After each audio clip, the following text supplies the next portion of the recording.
Verifying that.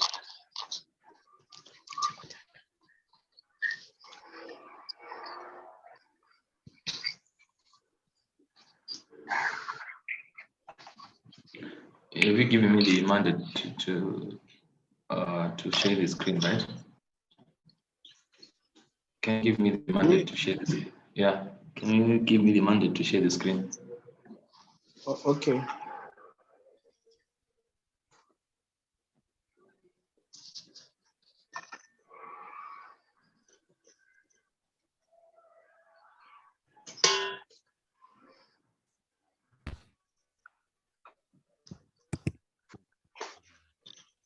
Yeah, update me if you've enabled me.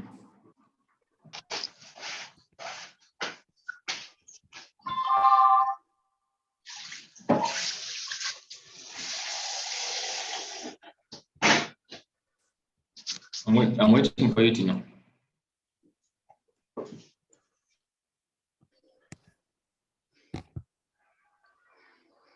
We can share now.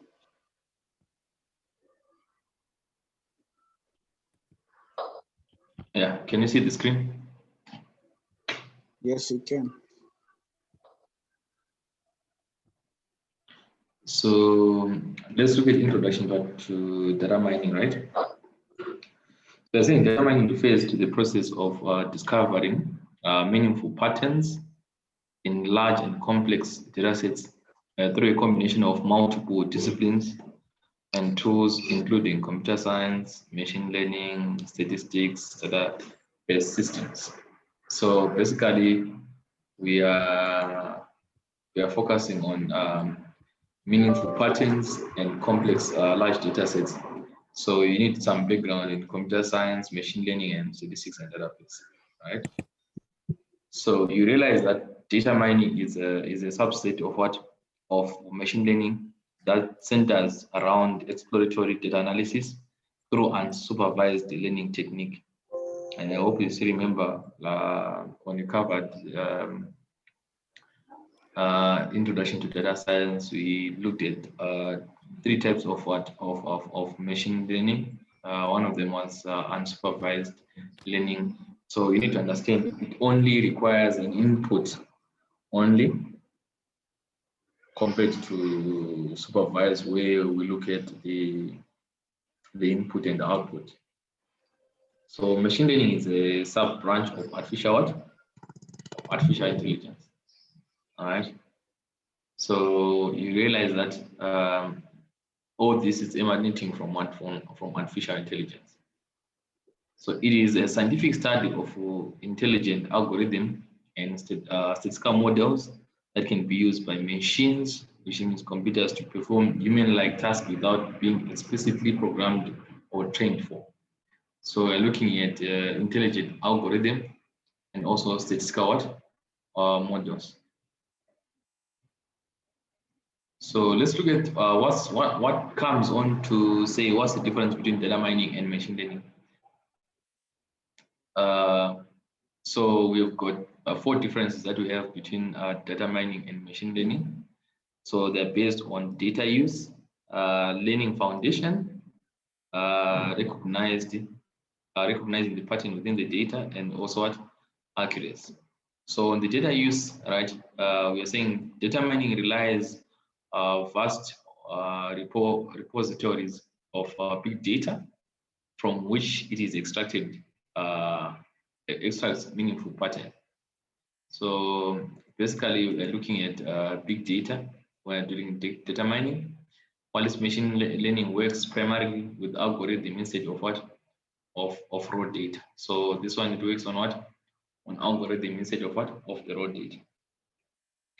The other difference is that on learning foundation, data mining draws from existing information to identify emerging patterns that can shape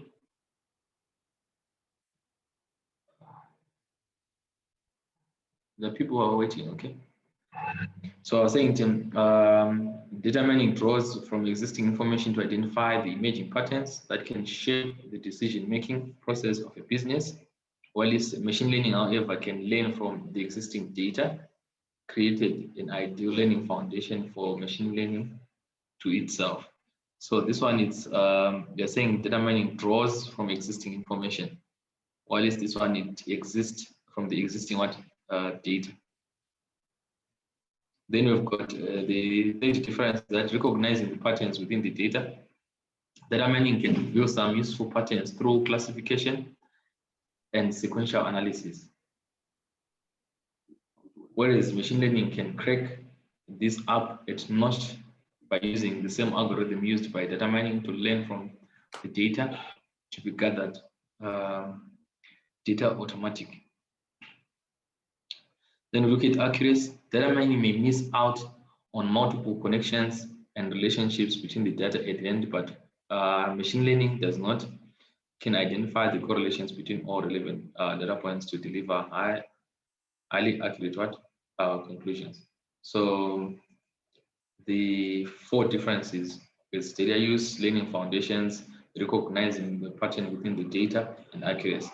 But if I say distinguish between data mining and machine learning, don't write data use, learning foundation, and then you just write that. The difference is these statements that are underlining, that I've highlighted. These are the difference, not to say learning foundation. Learning foundation is the point. So there are processes that you need to follow when you're conducting data mining. We've got step one, which is a business research. Step two, which is a data quality checks. Step three, which is data cleaning. Step four, which is data transformation. And then step five, which is data modeling.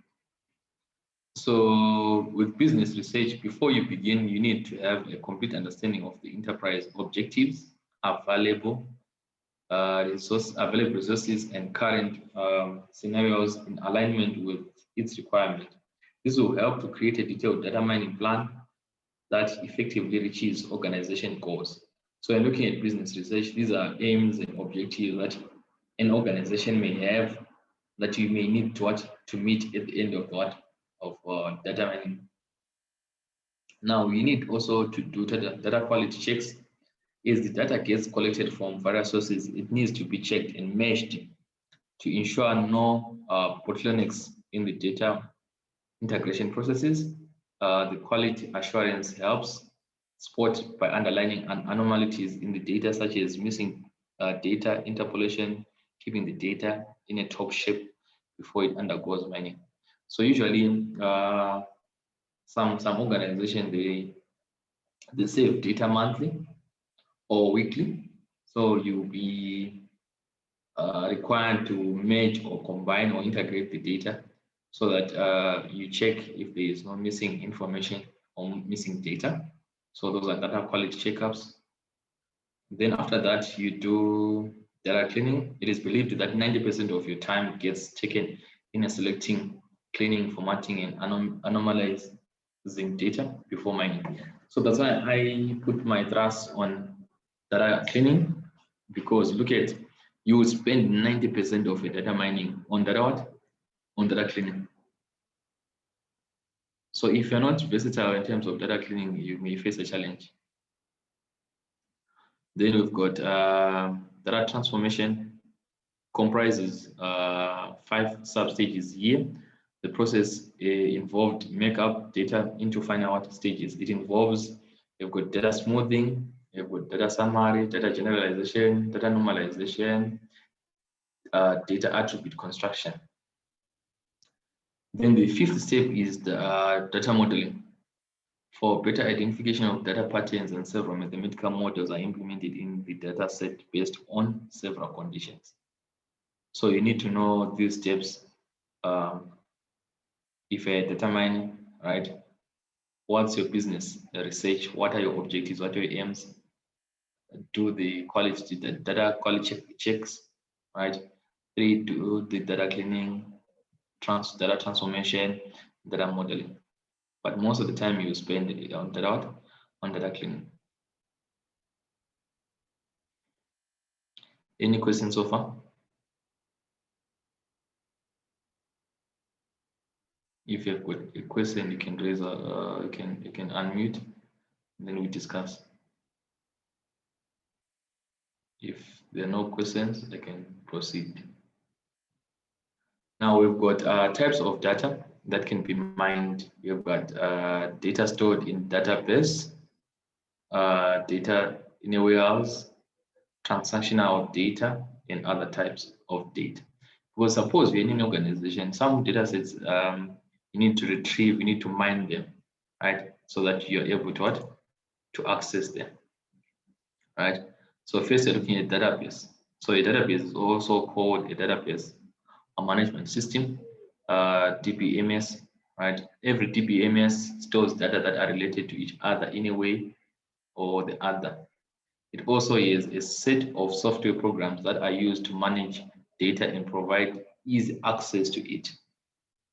These software programs serve a lot of purpose, including defining structure for data base, making sure that stored information remains secured and consistent, and managing different types of data access, such as shared and distributed and concurrently. So in an organization, you need to know what kind of data, how do they store their data, so that you can be able to retrieve the data that you need, right? So some is stored in what in a database. So a relation database is tables that have different names, attributes, and can store rows or records of large data sets.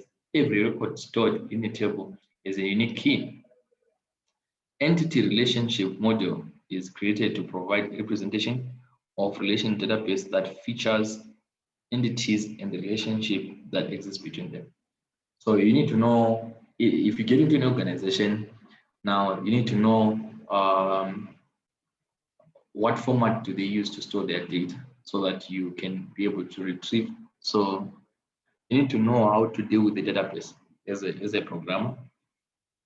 I'm sure in computer science, there's a course probably in database, which might be an interest to you. You can find out. Then data warehouse. A data warehouse is a single data stored location that collects data from multiple sources, then stores in the form of a unified plan. When data is stored in a data warehouse, it undergoes cleaning, integration, loading, and refreshing. Data stored in a warehouse is organized in several parts. If you want information on data that was stored 6 to 12 months back, you would get it in form of what? Of summary. So that's a description of what? Of a data warehouse. We've got transactional data. Transactional database store records that are captured as transactions. These transactions include flight booking, customer purchase, click on a website, and others. And every transaction record is a unique ID. It also lists all those items that are made in a transaction. So now you need to know. I think some organization they've got, suppose looking at booking, right? We have got example Cresta what to call hotel, right? There are people who visit their website, right? Frequently, and you may want to analyze the data, or you may want to try to find out what are the features of the customers that are visiting their website.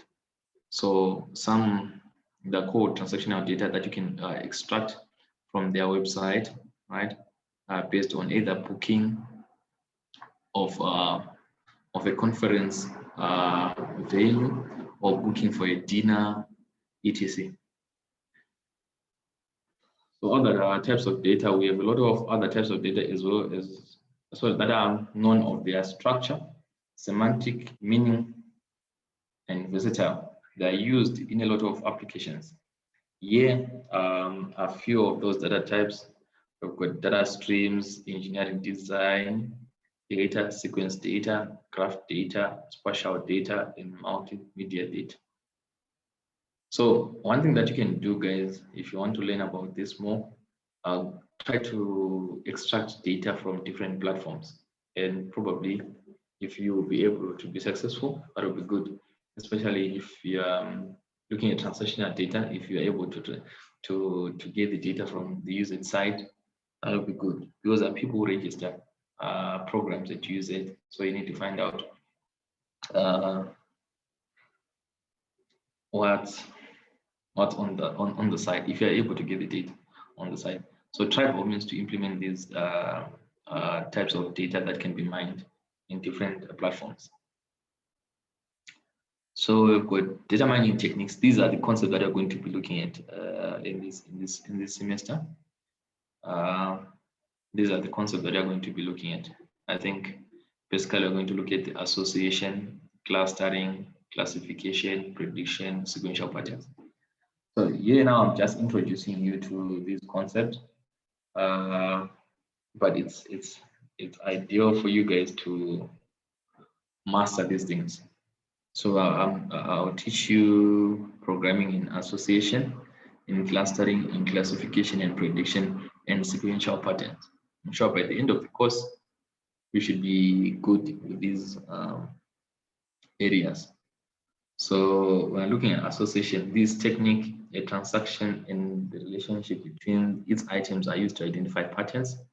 It is used to conduct market basket analysis, which is done to find all those products that customers buy together on a regular basis. We've got clustering. This technique creates meaningful object clusters that share the same characteristic. Then we've got classification. This technique finds its origin in machine learning. It classifies items or variables in a data set into predefined groups of classes. It uses linear programming, statistics, decision trees, and artificial neuron, right? In data mining, among other techniques. But I think, I think if you go back to what to call this, machine learning, we talked about supervised and unsupervised. So I think we're going to look at unsupervised techniques. I think you're going to look at clustering and multidimensional scaling.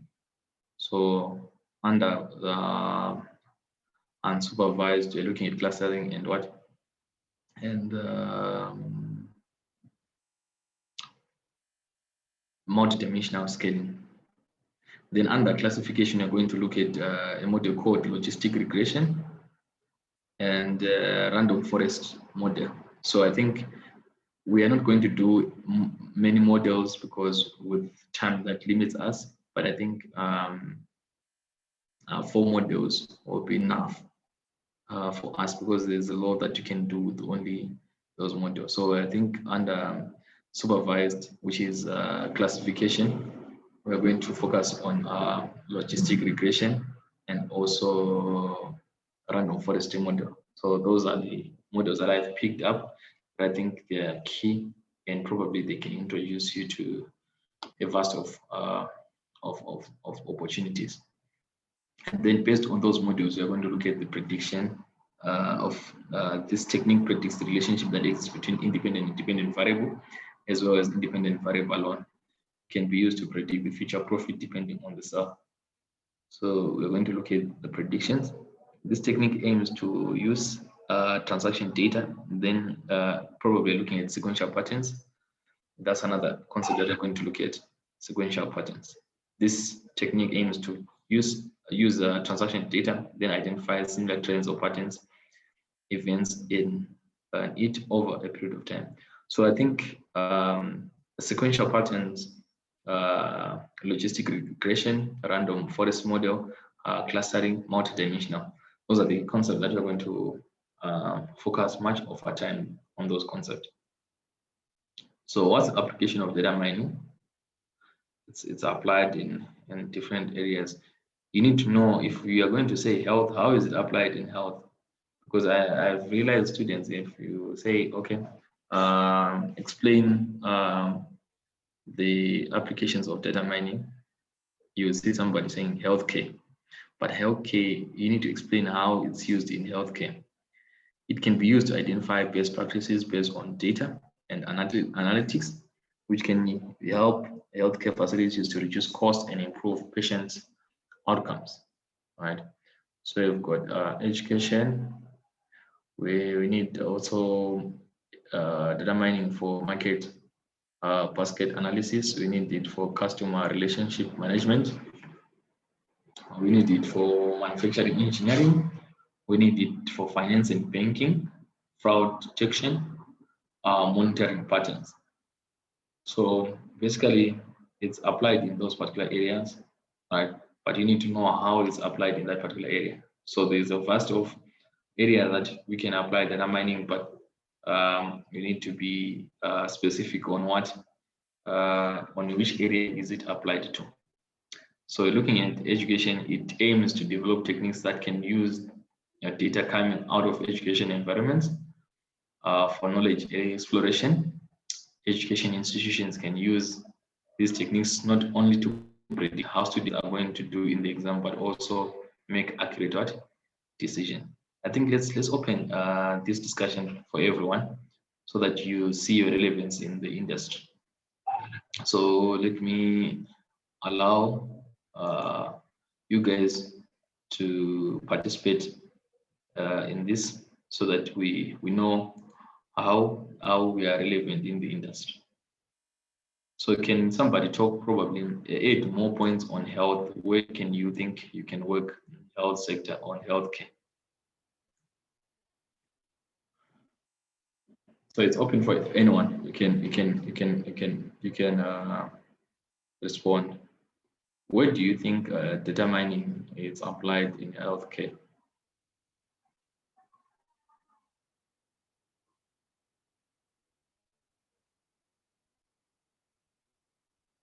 Mozilla.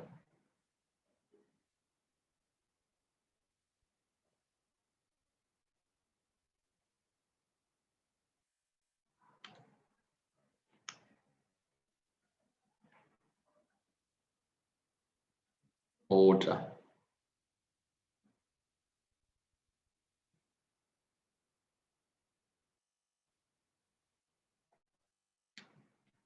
So if there are no much discussion, if you are not interested in the discussion, so probably I'll hang out at the moment and leave you these notes for you to read.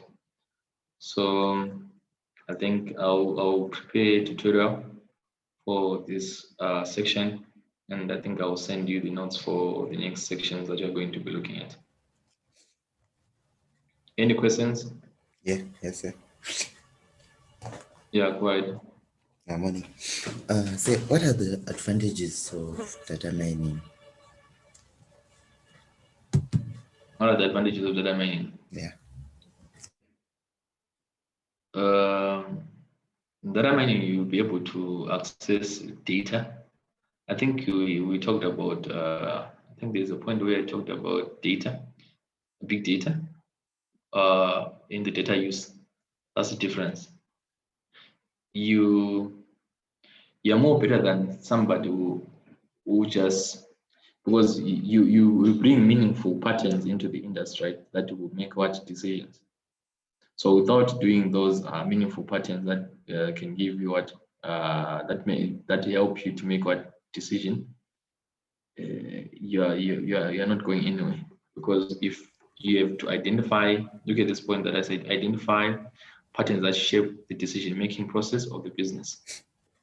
So it's key for you to be able to identify emerging patterns so that you can make decisions. Okay. Okay. Because basically, when you're looking at data mining, you're looking at patterns. Remember, we talked about patterns. Introduction refers to the process of discovering meaningful patterns in large or complex data, right? So mainly discovering meaningful what? Patterns. Meaningful patterns. All right. Okay, thank you, sir. Any other question, guys?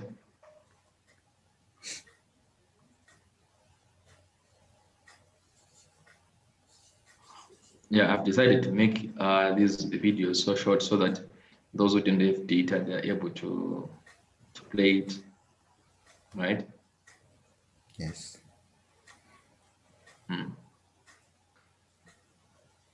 Any other question? Yeah, from next week, I think probably on Thursday, there will be much programming now.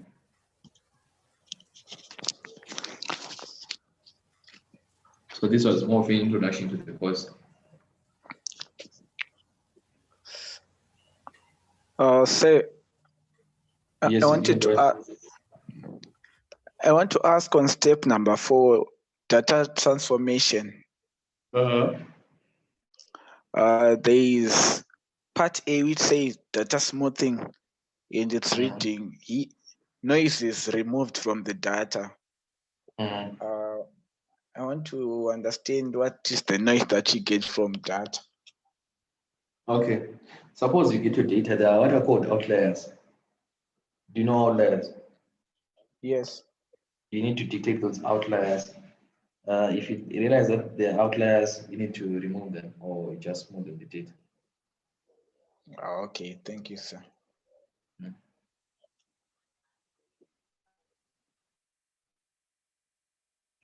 What other question?